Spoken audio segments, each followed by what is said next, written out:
Assalamualaikum semuanya. Apa kabar kalian? Semoga dalam keadaan sehat dan dilancarkan rezekinya oleh Allah. Amin ya robbal alamin. Dikisahkan ada seorang saudagar yang sangat kaya raya. Meski demikian, ia tidak sombong kepada siapapun, dan ia juga sangat dermawan. Setiap hari ia selalu bersedekah kepada fakir miskin dan menyantuni anak-anak yatim. Dengan kekayaannya ini, kemanapun ia berada, ia selalu ditemani oleh para tetangga dan para sahabatnya. Suatu hari, saat ia tengah bersama kawan-kawannya, saudagar tersebut terlihat murung, sepertinya sedang memikirkan sesuatu. Melihat sikap saudagar yang tak biasa, lalu salah satu kawannya bertanya, "Wahai kawan, apa yang kau pikirkan? Kenapa terlihat sedih?" Saudagar itu membalas, "Selama ini dimanapun aku berada, aku selalu ditemani orang-orang. Apakah nanti saat aku meninggal, adakah yang bersedia menemaniku di kuburan?" Mendengar jawaban tersebut, semua kawan-kawannya hanya terdiam. Sebab mana mungkin ada yang mau menemani mayat di kuburan. Ternyata kegelisahan si saudagar terus menghantui dirinya di sepanjang hari. Akhirnya ia pun menulis sebuah surat wasiat. "Barang siapa yang mau menemaniku selama 40 hari di dalam kubur setelah aku mati, nanti aku akan beri warisan separuh dari harta peninggalanku." Lalu ditanyakanlah hal itu kepada anak-anaknya, apakah mereka sanggup menjaganya di dalam kubur nanti. Tapi anak-anaknya menjawab, "Mana mungkin kami sanggup menjaga ayah, karena pada saat itu ayah sudah menjadi mayat." Keesokan harinya, saudagar memanggil semua kerabatnya, yaitu adik-adiknya dan juga kakak-kakaknya. Ketika semuanya telah berkumpul, si saudagar pun bertanya, "Wahai saudara-saudaraku, nanti setelah aku mati, adakah di antara kalian yang sanggup menemaniku di dalam kubur selama 40 hari? Kalau ada yang sanggup, aku akan memberinya setengah dari hartaku." Pertanyaan tersebut membuat mereka heran dan dianggapnya tidak wajar. "Apakah engkau sudah gila? Mana mungkin ada orang yang sanggup. Meskipun seluruh hartamu kau berikan, tak akan ada orang yang mau melakukan itu," kata mereka menjelaskan. Lalu dengan perasaan sedih, saudagar kaya tadi memanggil ajudannya. Ia menyuruh si ajudan untuk mengumumkan sebuah sayembara ke seantero negeri. Isi sayembara tersebut adalah, barang siapa yang bersedia menemaninya di kuburan saat ia meninggal, maka akan diberi separuh dari harta kekayaannya. Tidak lama setelah sayembara itu diumumkan, si saudagar pun akhirnya meninggal dunia. Kuburannya dihias megah laksana sebuah peristirahatan termewah dengan semua perlengkapannya. Pada waktu yang hampir bersamaan, Abu Nawas mendengar pengumuman wasiat tersebut. Lalu dengan tergesa-gesa Abu Nawas segera datang ke rumah saudagar kaya itu untuk memberitahukan kepada ahli warisnya bahwa ia sanggup menemani jenazah saudagar kaya itu. Keesokan harinya dikebumikanlah jenazah saudagar kaya tersebut. Abu Nawas pun ikut turun ke dalam liang lahat sambil membawa kapaknya yang berharga, karena dengan kapaknya inilah ia bisa menafkahi keluarganya dengan cara mencari kayu di hutan. Setelah seluruh pelayat meninggalkan kuburan, tinggallah Abu Nawas seorang diri menemani jenazah saudagar kaya di dalam kubur. Tidak lama kemudian datanglah malaikat Mungkar dan Nakir untuk menanyai jenazah saudagar kaya tersebut. Menyadari siapa yang datang, Abu Nawas segera agak menjauh dari mayat saudagar kaya itu. Dalam hati Abu Nawas berkata, "Sudah tiba saatnya si mayat akan diinterogasi oleh malaikat Mungkar dan Nakir." Tapi yang terjadi malah sebaliknya. Malaikat Mungkar dan Nakir malah menuju ke arahnya dan bertanya, "Apa yang kau lakukan di sini?" Abu Nawas pun menjawab, "Aku sedang menemani mayat ini selama 40 hari untuk mendapatkan setengah dari harta warisannya." Kemudian kedua malaikat itu kembali bertanya, apa saja harta yang kau miliki?" Sambil menunjukkan kapaknya, Abu Nawas menjawab, "Hartaku hanya kapak ini untuk mencari rezeki." Ternyata jawaban Abu Nawas membuat kedua malaikat terus menanyainya. "Dari mana kau dapatkan kapakmu itu?" tanya kedua malaikat. "Aku membelinya," jawab Abu Nawas. Lalu pergilah malaikat Mungkar dan Nakir meninggalkan Abu Nawas. Di hari kedua, malaikat Mungkar dan Nakir datang lagi dan bertanya kepada Abu Nawas, "Apa saja yang kau lakukan dengan kapakmu?" tanya malaikat Mungkar dan Nakir. "Aku menebang pohon untuk dijadikan kayu bakar, lalu aku jual ke pasar," jawab Abu Nawas. Di hari ketiga, Abu Nawas ditanya kembali, "Pohon siapa yang kau tebang dengan kapakmu?" tanya malaikat Mungkar dan Nakir. "Pohon itu tumbuh di hutan belantara, jadi nggak ada yang punya," jawab Abu Nawas. "Apa kau yakin?" tanya kedua malaikat itu kembali. Kemudian mereka menghilang. Di hari keempat, malaikat Mungkar dan Nakir kembali menemui Abu Nawas. "Saat kau menjual kayu-kayumu, apakah kau potong dengan ukuran dan berat yang sama?" tanya malaikat Mungkar dan Nakir. "Aku memotongnya hanya kira-kira saja, jadi mana mungkin ukurannya bisa sama rata," tegas Abu Nawas. Begitulah seterusnya, Abu Nawas setiap hari ditanya hanya seputar kapak yang merupakan harta satu-satunya. Sampai tak terasa, 39 hari sudah Abu Nawas di dalam kubur. Dan yang ditanyakan malaikat Mungkar dan Nakir masih berkisar dengan kapak tersebut. Di hari terakhir yang ke-40, malaikat Mungkar dan Nakir kembali datang dan menemui Abu Nawas. "Hari ini kami akan kembali bertanya soal kapakmu itu." Belum sempat malaikat Mungkar dan Nakir melanjutkan pertanyaannya, Abu Nawas segera melarikan diri ke atas dan membuka pintu kubur tersebut. Ternyata di luar para kerabat saudagar kaya sudah menantikan kehadiran Abu Nawas untuk keluar dari dalam kubur. Dengan tergesa-gesa Abu Nawas keluar dan lari meninggalkan mereka sambil berteriak, "Kalian ambil saja semua bagian harta warisan ini, karena aku sudah tidak menginginkannya." Mereka pun heran atas penolakan Abu Nawas. Padahal Abu Nawas sudah berhasil menyelesaikan tugasnya dan berhak untuk mendapatkan hadiah sebagian harta kekayaan peninggalan saudagar kaya tersebut. Sesampainya di rumah, Abu Nawas berkata kepada istrinya, "Aku sudah tidak menginginkan separuh harta warisan dari mayat itu." Sang istri pun membalas, "Kenapa kau tolak? Padahal itu sudah menjadi hakmu. Kau telah menyelesaikan tugasmu." Kemudian Abu Nawas menceritakan perihal peristiwa yang dialaminya selama ia berada di dalam kubur. "Tahukah engkau, wahai istriku, harta berharga yang kumiliki padahal cuma satu kapak ini. Tapi malaikat Mungkar dan Nakir selama 40 hari yang mereka tanyakan masih saja seputar kapak ini. Bagaimana jadinya kalau hartaku begitu banyak? Entah berapa lama dan bagaimana aku harus menjawabnya?" terang Abu Nawas. Mendengar penjelasan Abu Nawas, sang istri pun membenarkan atas penolakan suaminya. Sekian dulu perjumpaan kita kali ini. Sampai bertemu lagi di kisah-kisah selanjutnya. Terima kasih yang sudah subscribe dan setia menonton channel ini. Wassalamualaikum warahmatullahi wabarakatuh. Kisah selanjutnya. Kala itu kota Baghdad mendadak gempar oleh kehadiran orang asing. Persoalannya bukan pada orangnya, melainkan orang asing tersebut tidak mempercayai adanya Tuhan. Bukan hanya itu, ia juga menantang orang-orang muslim berdebat mengenai adanya Tuhan.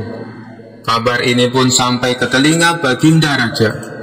Karena dianggap bikin resah masyarakat, orang asing ini lalu dipanggil ke istana. "Apa tujuanmu membuat onar di negeri kami?" tanya Baginda Raja. Orang asing ini menjawab, "Untuk apa mengaku bertuhan kalau tidak bisa menjawab pertanyaanku?" Kemudian Baginda Raja bertanya kembali, "Apakah kamu tidak percaya adanya Tuhan?" Dengan tegas orang itu menjawab, "Tentu saja saya tidak percaya adanya Tuhan, dan saya juga tidak percaya adanya akhirat." Mendengar itu Baginda Raja sempat terkejut. "Tapi saya dan rakyatku percaya adanya Tuhan. Berarti keyakinan kita berbeda. Jadi jangan ganggu rakyatku," tegas Baginda Raja. Kalau Paduka Raja percaya adanya Tuhan, bisakah Paduka menjawab 3 pertanyaanku? Tanya orang asing tersebut. Silahkan, balas Baginda Raja. Pertanyaan pertama, orang Islam meyakini bahwa dunia dan seisinya adalah ciptaan Allah. Lalu, siapakah yang menciptakan Allah? Bukankah sesuatu yang ada pasti ada penciptanya? Pertanyaan yang kedua, katanya di dalam surga manusia tidak akan berak ataupun kencing, sedangkan mereka makan dan minum setiap hari. Bagaimana mungkin ini bisa terjadi? Padahal segala sesuatu yang akan dimasukkan pasti akan keluar, entah itu dengan bentuk yang lain. Dan pertanyaan yang ketiga, orang Islam meyakini kalau setan terbuat dari api, tapi katanya setan akan disiksa dengan api neraka. Mana mungkin api bisa menyakiti api? Mendengar pertanyaan orang asing itu, Baginda Raja hanya terdiam. Bisa saja ia menjawab berdasarkan hadis dan Al-Quran. Tapi karena yang dihadapi adalah orang yang tidak percaya Tuhan, maka dijawabnya harus dengan logika. Kemudian salah satu menterinya membisikkan kepada Baginda Raja, Paduka, kalau soal beginian, serahkan saja pada Abu Nawas. Ia pasti bisa mematahkan argumen orang asing itu. Baginda Raja menyetujui usulan menterinya. Maka dipanggillah Abu Nawas ke istana. Singkat cerita, Abu Nawas pun datang menghadap Baginda Raja. Ia lalu dipersilakan duduk di sampingnya. Ada apa, Paduka? Kenapa tiba-tiba memanggil hamba? Tanya Abu Nawas. Begini, Abu Nawas, orang asing ini tidak percaya adanya Tuhan, dan dia mengajukan 3 pertanyaan. Tapi jawabannya harus masuk akal, ujar Baginda Raja. Sekilas Abu Nawas menatap orang asing tersebut. Oh, ini orangnya yang bikin gempar kota Baghdad, pikir Abu Nawas. Abu Nawas lalu menghampiri orang asing itu dan duduk tepat di hadapannya. Silahkan, apa yang ingin kau tanyakan? Ucap Abu Nawas dengan penuh percaya diri. Orang asing tersebut memulai pertanyaannya. Anda sebagai orang Muslim tentu percaya bahwa segala sesuatu, baik yang terlihat maupun yang tidak terlihat, pasti ada yang menciptakan. Iya, tentu saja, saya percaya, jawab Abu Nawas. Sekarang saya mau bertanya, siapakah yang menciptakan alam semesta dan seisinya? Tanya orang asing itu. Yang menciptakan alam semesta dan seisinya adalah Allah Tuhan saya, jawab Abu Nawas. Oh, baiklah. Lalu siapakah yang menciptakan Allah? Bukankah tadi Anda mengakui bahwa segala sesuatu, baik yang terlihat maupun tidak terlihat, pasti ada yang menciptakan? Tanya orang asing itu kembali. Sejenak Abu Nawas terdiam. Ia pun lalu berkata, Anda pasti tahu kalau kami selaku orang Islam mengakui hanya ada satu Tuhan. Kita istilahkan saja Tuhan dengan angka 1. Sekarang gantian aku yang bertanya. Angka 3 berasal dari angka berapa? Tanya Abu Nawas. Angka 3 berasal dari angka 2 ditambah 1, jawab orang asing tersebut. Tepat sekali. Kalau angka 2 berasal dari angka berapa? Tanya Abu Nawas kembali. Angka 2 berasal dari angka 1 ditambah 1, jawab orang asing itu. Benar sekali. Sekarang kalau angka 1 itu sendiri berasal dari angka berapa? Tanya Abu Nawas. Orang itu kaget dengan pertanyaan tersebut. Ia hanya terdiam tak bisa menjawabnya. Kemudian Abu Nawas berkata kembali. Pada intinya semua angka pasti ada awalnya. Entah itu angka 5, angka 4 ataupun angka 10. Dan angka-angka tersebut diibaratkan alam semesta ciptaan Allah. Apabila kamu bertanya siapa yang menciptakan Allah, sama halnya saya bertanya dari mana angka 1 itu ada. Kamu pasti tidak akan bisa menjawabnya, jelas Abu Nawas. Orang itu pun langsung terdiam merenungi kata-kata Abu Nawas. Untuk jawabanmu atas pertanyaanku yang pertama masuk akal juga. Sekarang pertanyaan yang kedua. Kalian sebagai Muslim pasti meyakini kelak hidup di surga tidak akan berak dan kencing. Padahal di sana kalian makan dan minum setiap hari. Mana mungkin itu bisa terjadi? Jelaskan padaku, tanya orang asing tersebut. Baik, akan saya jelaskan. Selama kamu dalam kandungan rahim ibumu, tentunya kamu makan dan minum, bukan? Karena menurut ilmu medis, seorang janin memakan sesuatu yang dimakan ibunya. Lalu ketika kamu dalam kandungan ibumu selama 9 bulan, apakah kamu pernah berak ataupun kencing? Untuk kedua kalinya, pertanyaan orang asing itu bisa dijawab dengan mudah oleh Abu Nawas. Baik, jawabanmu masuk akal. Sekarang pertanyaan terakhir.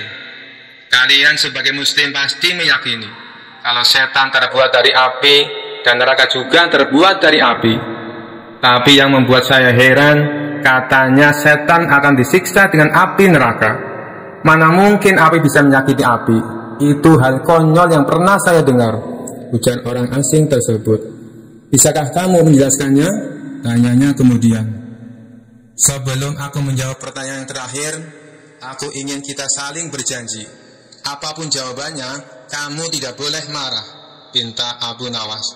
Tentu saja, saya tidak akan marah. Apalagi kalau jawabannya masuk akal, balas orang asing tersebut. Tiba-tiba Abu Nawas menampar pipi orang asing itu dengan sangat keras. Baginda Raja dan orang-orang yang hadir terkejut dibuatnya. Hei, apa-apaan ini? Kalau tidak bisa menjawab, jangan emosi. Apalagi sampai main pukul kayak gini, protes orang asing itu.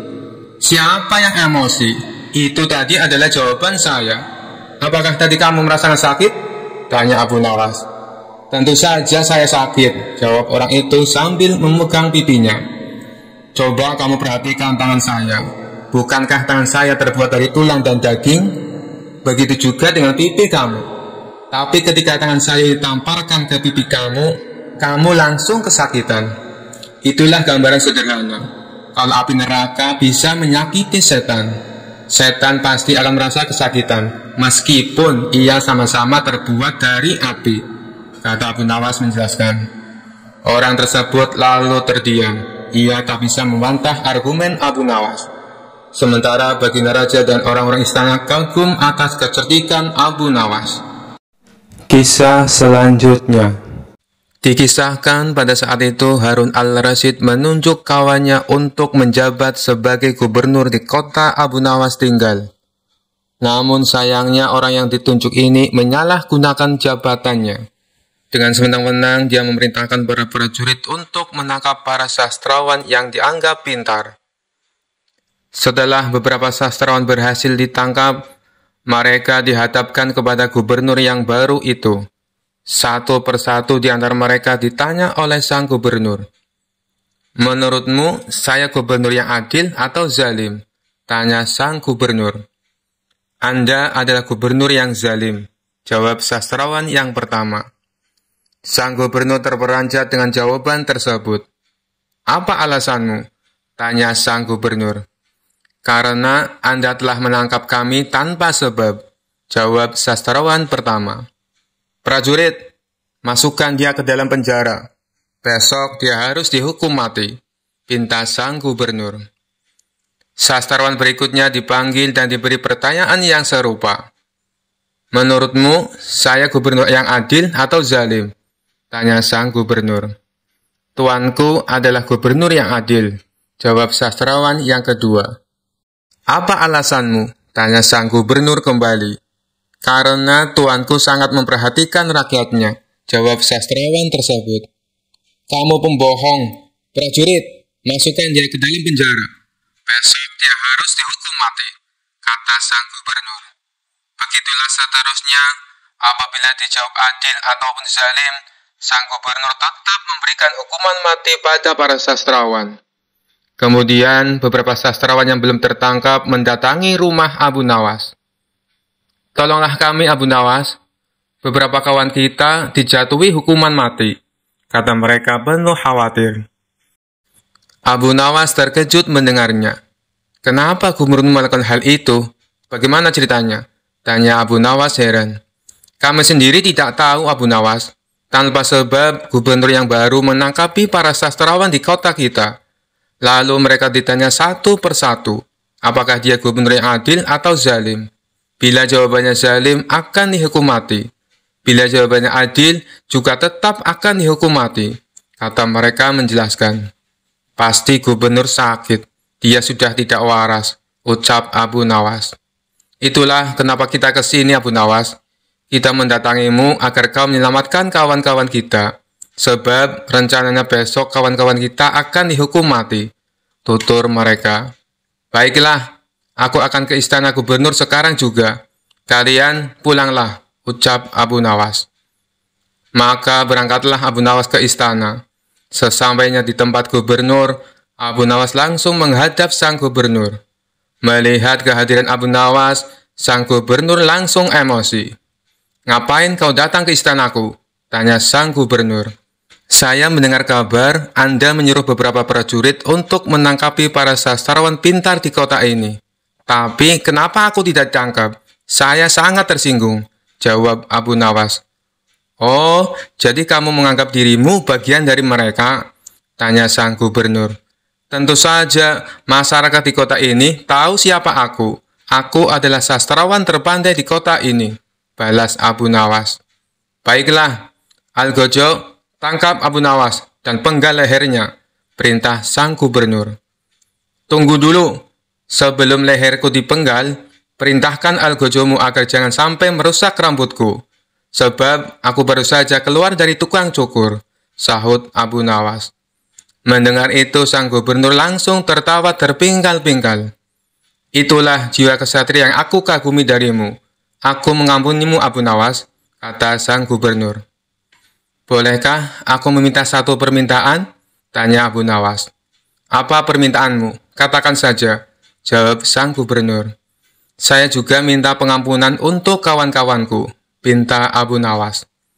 Sejenak sang gubernur terdiam. "Aku akan mengabulkan permintaanmu, tapi ada syaratnya. Kamu harus bisa menjawab 3 pertanyaanku," ujar sang gubernur. "Baik, Tuan, saya siap menjawabnya," sahut Abu Nawas. "Menurutmu, aku gubernur yang adil atau zalim?" tanya sang gubernur.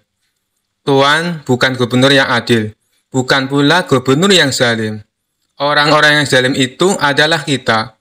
Sedangkan Tuan adalah pedang keadilan yang membalas kezaliman," jawab Abu Nawas.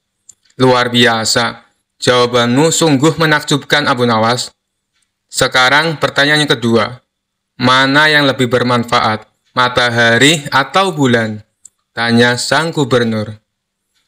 "Matahari terbit di siang hari bersamaan dengan terangnya dunia. Maka menurutku matahari kurang bermanfaat. Sementara bulan terbit di waktu malam yang menerangi dunia dan menjadikannya seperti siang. Maka menurutku manfaat bulan lebih besar," jawab Abu Nawas. Sang gubernur pun tertawa dengan jawaban Abu Nawas.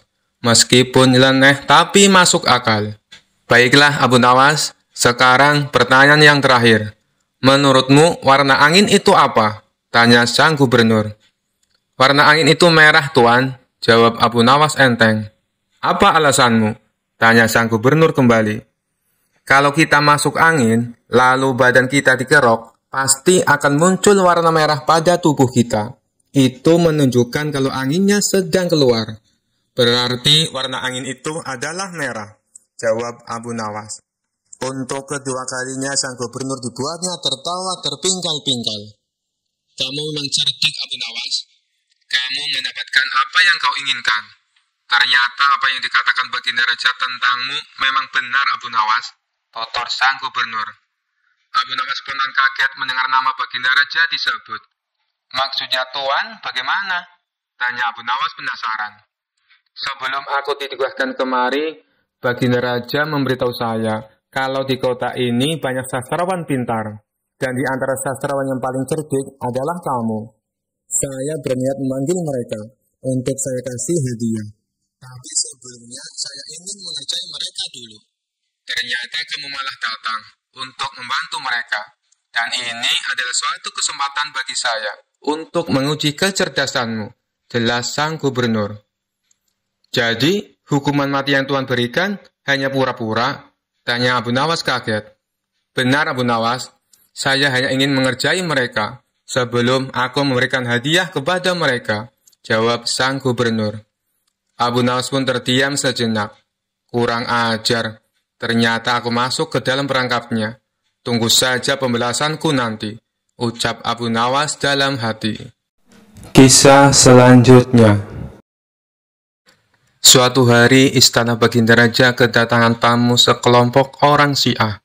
Tujuan mereka adalah ingin menantang debat agama kepada para ulama di kota itu. Sebagai tuan rumah yang baik, tentu Baginda Raja menyambutnya dengan ramah. Setelah mereka dipersilahkan duduk, salah satu dari mereka berkata, "Maaf, Paduka yang mulia, bukannya kami bermaksud kurang ajar, tapi kami hanya ingin menguji sampai seberapa tinggi ilmu agama para ulama di kota ini." Baginda Raja membalas, "Oh, tidak apa-apa. Justru saya malah tertarik. Sekaligus bisa menambah wawasan ilmu agama." Baginda Raja lalu memanggil beberapa ulama kota Baghdad yang berilmu tinggi. Tapi sayangnya saat berdebat, tak ada satupun ulama Baghdad yang bisa menandingi keilmuan sekelompok orang Syiah. Kala itu Baginda Raja hampir saja menanggung malu. Pasalnya para ulama yang ia andalkan harus menelan kekalahan. Tiba-tiba penasihat istana membisikkan sesuatu ke telinga Baginda Raja. "Kenapa tidak undang saja Abu Nawas? Orang seperti mereka pasti akan kewalahan menghadapinya," ujar penasihat istana menyarankan. Usulan penasihat istana membuat Baginda Raja merasa mendapatkan angin segar. Ia pun langsung menyetujuinya. Kemudian Baginda Raja berkata kepada sekelompok orang Syiah, "Di kota ini masih ada seorang ahli ilmu yang juga tak kalah cerdas. Apakah kalian berani?" tanya Baginda Raja. "Tentu saja, Paduka. Siapa orangnya? Segera hadirkan ke sini," tantang mereka. Maka diperintahkanlah beberapa pengawal istana untuk menjemput Abu Nawas di rumahnya. "Tuan Abu, Anda diperintah Baginda Raja untuk segera menghadap ke istana," kata salah satu pengawal. "Ada apa? Bukannya kemarin aku sudah ke istana," jawab Abu Nawas. "Benar, Tuan Abu, tapi kali ini Baginda Raja sangat membutuhkan Anda," balas pengawal. "Memangnya kenapa?" tanya Abu Nawas penasaran. "Di istana ada sekelompok orang Syiah. Mereka menantang debat ilmu agama kepada siapa saja," jawab pengawal. "Kenapa tidak undang saja para ulama? Tentu mereka lebih pandai daripada aku," ujar Abu Nawas. "Sudah, Tuan Abu, tapi mereka semua tidak bisa berkutik," kata pengawal. Akhirnya Abu Nawas pun terpaksa memenuhi panggilan Baginda Raja. Singkat cerita, sampailah Abu Nawas di istana. Di sana, nampaklah para ulama Syiah sedang duduk berkumpul di sebuah aula kerajaan. Tidak seperti biasanya, Abu Nawas memasuki aula sambil menenteng sandal miliknya. Melihat hal itu, membuat Baginda Raja dan sekelompok orang Syiah dibuatnya terheran-heran. Kemudian sekelompok orang Syiah bertanya kepadanya, "Kamu ini aneh, kenapa kau tenteng sandalmu masuk ke dalam?" Dengan santainya Abu Nawas menjawab, "Saya teringat peristiwa zaman Rasulullah masih hidup. Para kelompok Syiah suka mencuri sandal, makanya saya bawa masuk, takut sandalnya hilang." Jawaban Abu Nawas tersebut sontak membuat sekelompok orang Syiah semakin bertambah heran. Begitu juga dengan Baginda Raja. "Kamu jangan ngarang cerita palsu. Zaman Rasulullah, ajaran Syiah belum ada," protes mereka. "Kalau begitu, diskusi perdebatan kita selesai. Dari mana ajaran agama Islam kalian? Kalau di zaman Rasulullah saja belum ada Syiah," balas Abu Nawas. Kemudian Abu Nawas langsung lawyer pergi meninggalkan mereka. Sementara sekelompok orang-orang Syiah ini tak bisa membantah pernyataan Abu Nawas. Baginda Raja yang menyaksikan hal itu seketika tertawa terpinggal-pinggal, sembari memuji kecerdasan Abu Nawas. Sekian dulu perjumpaan kita kali ini.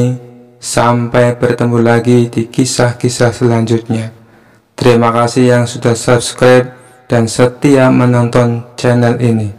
Wassalamualaikum warahmatullahi wabarakatuh.